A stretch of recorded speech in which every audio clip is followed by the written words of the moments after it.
3, 2, 1, let's jam. Here goes the cat, and Blender 3.1 is open. Of course, I'm using Eevee because I love Eevee. Eevee is my life. All right, make sure you enable animal in your add-ons for this. All right, now scale up this cube, and we're going to use it as like a big open floor. Now add a vertice. We're going to use this as the lightning, and you're going to extrude it out into like a lightning sort of shape.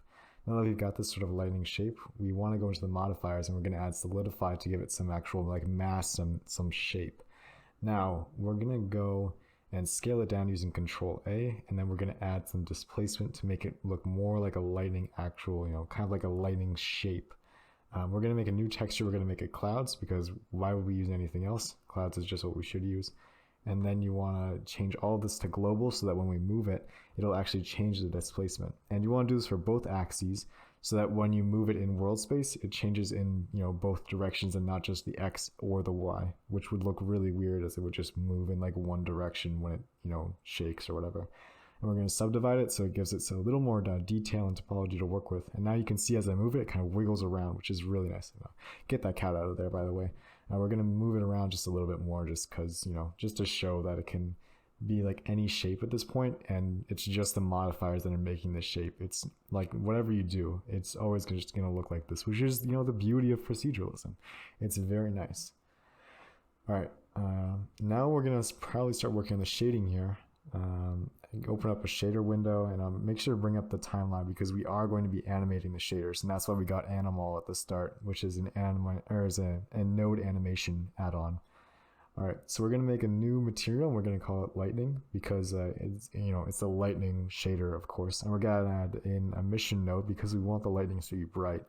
Then you're going to use node wrangler with Control T, and because why wouldn't you have node wrangler?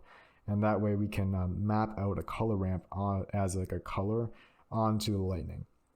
So now we have the color ramp being mapped from the bottom up on the lightning. So by moving this little slider here, we can actually change like where the colors are on the lightning. So we've got like this way of like mapping out where the bright part of the lightning should be and where the dark part should be.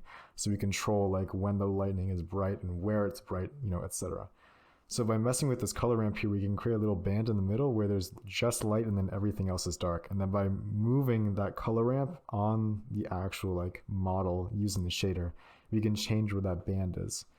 All right, so then we can just kind of turn up the brightness here and make sure to enable bloom in Eevee because otherwise it won't look very bright. And it'll just kind of, look more and more like lightning as we get that little band going down the middle and that brightness. All right, so we're going to add a mix shader here as well as a transparent node because we want the dark parts of the lightning here to be see-through in a way, and we need a transparent node to be able to do that. If it doesn't work right away, just add an invert node. Maybe that might be the problem. It's hard to tell. Or it might just be that we forgot to change the way the opacity works in the material, so change that to alpha hashed. All right, we can actually move this around now. It looks, more and more like lightning as it just follows the model topology, and it kind of looks like that. See, if we just select it, we can kind of see how this all works. So we're going to animate this now. By opening that little side panel, we can set a noise modifier on, keyframe on the shader node, and then by adding that noise keyframe, we're able to make something look like it's jittering around. So we can just add that on to whatever keyframes, things we want on this shader, and that way it'll make it look like it's kind of moving around, like it's lifelike or just existing in the world. And it doesn't matter like what or how the shader is being used. It just changes pretty much how the shader like works in the moment. So it's all real time, and it doesn't really constrain the user when you're doing this. So I'm putting it also on the mapping node here so that the lightning, like the actual spark of the lightning, moves along, like kind of jittering along, like it's kind of going to the ground. So it looks more chaotic and more, primal or nature-like. I don't know. I'm just making stuff up right now. I think it just looks cool. Also, check out the little cats on the background there. They might fight each other here. Oh, never mind, just passed by his friend. All right. All right, so we're just going to keyframe the band of the lightning at the top, and then we're going to keyframe it at the bottom so that, kind of progresses from the top down like lightning, kind of would. I mean, it's going to look slow, but in the end, we're just going to call it stylized either way, so we may as well just confront the reality of the situation right now. if you want, you can make it so that the areas when it's like not on the screen are like keyframed way below, so that there's no chance that the noise will accidentally make it pop up just like a little bit when it's jittering around.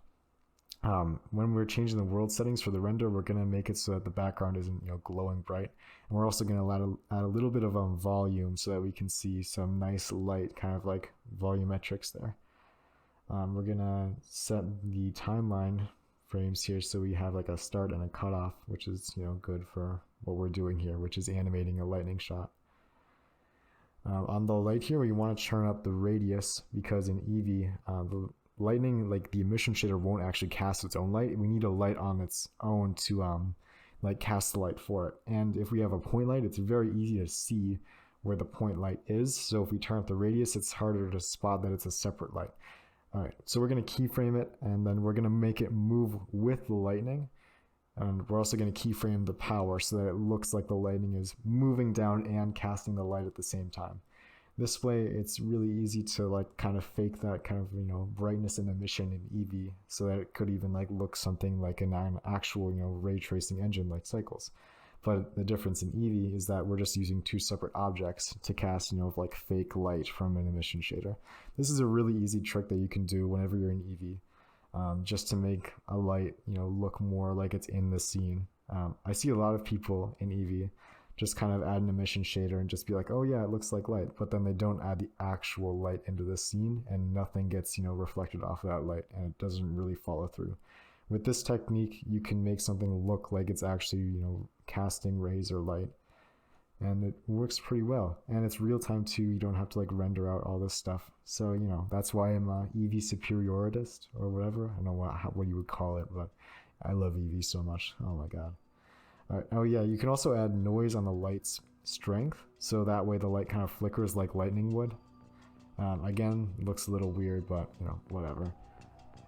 And I mean, that's kind of it. That's the end of the tutorial. You have your lightning here. You can try to change the way the timing works. You can do whatever you want with this. Just do whatever you want with this. I hope you enjoyed the cats, and I need to run now because they're hunting me. All right, see ya.